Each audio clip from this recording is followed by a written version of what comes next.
பின்காலத்தில் வந்து பார்த்தீங்கன்னா பிறப்பு அப்படிங்கிறது எல்லாருக்குமே சந்தோஷமாக தான் இருக்குது. இறப்பு அப்படிங்கிறது மிகப்பெரிய துக்கமாக இருந்தது. இவன் நம்மளை விட்டுட்டு போயிட்டாங்களே அப்படின்ற ஒரு துக்கம் வந்து ரொம்பவுமே அதிகமாக இருந்ததுனால தான் 10 நாள் நம்ம வந்து விமர்சையாக அதை வந்து நினச்சி பார்த்து ரொம்ப அவங்களோட நினைவுகளை சாந்தப்படுத்திட்டு எல்லா விதமான சாங்கியங்களையும் பண்ணிட்டு இருந்தோம். இன்னைக்கு ஒரே நாளில் முடிச்சுட்டு எல்லாரும் கிளம்புறதுக்கான பாசிபிலிட்டி தான் பார்க்குறாங்க. ஏன் அப்படி நடக்குது அப்படின்னு யோசிச்சிங்கன்னா, பிறப்பு அப்படிங்கிறது இன்னைக்கு எல்லாருக்குமே பயமா இருக்கு, இறப்பு அப்படிங்கிறது எல்லாருக்குமே சந்தோஷமா இருக்கு. காரணம், இன்னைக்கு இறப்பு வரதுக்கு முன்னாடியே பலவிதமான நோய்கள் வந்துருது. அந்த நோய்களை சார்ந்து மக்கள் வந்து அவங்கள கவனிக்க வேண்டிய ஒரு சூழ்நிலைக்கு ஆளாக்கப்படுறாங்க. அப்போ பல வருடங்கள் அவங்கள கவனிச்சு டயர்டாகி இவங்க இறந்துட்டா போதும், பாவம் இவ்வளவு கஷ்டப்படுறாங்களே அப்படிங்கிற அளவுக்கு அவங்க மனது தள்ளப்படுது. ஸோ இறந்துட்டாங்க அப்படின்னா நல்ல வேலை, இதுக்கு மேலேயும் கஷ்டப்படாம இறந்து போனாங்களே அது வரைக்கும் சந்தோஷம் அப்படின்ற அந்த மனநிலைக்கு தள்ளப்பட்டுறாங்க.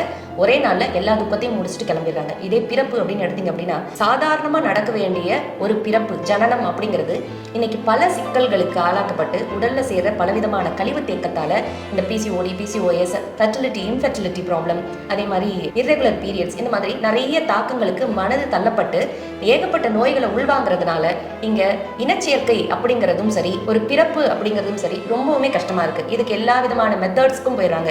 இப்போ சொல்லப்படுற ஐவிஎஃப் மெத்தடா இருக்கட்டும், இல்ல ஒரு டெஸ்ட் டியூப் பேபியா இருக்கட்டும், இல்ல வந்து பாத்தீங்கன்னா இன்னைக்கு அதையும் தாண்டி வாடகை தாய் அப்படிங்கிற லெவலுக்கு கூட போயிடுறாங்க. அப்ப தன்னோட குழந்தையே இல்லை அப்படிங்கிற அந்த ஒரு நினைப்பு வந்து பாத்தீங்க அப்படின்னா ஆயுள் முழுவதும் தொடரும். உங்கள் உடல் மற்றும் மனம் சார்ந்த எல்லா விதமான நோய்களிலிருந்தும் முற்றிலும் விடுதலை பெறுவதற்கு காஸ்மோ கிளாசிக்கல் அக்கோ ஹீலிங் சென்டர்.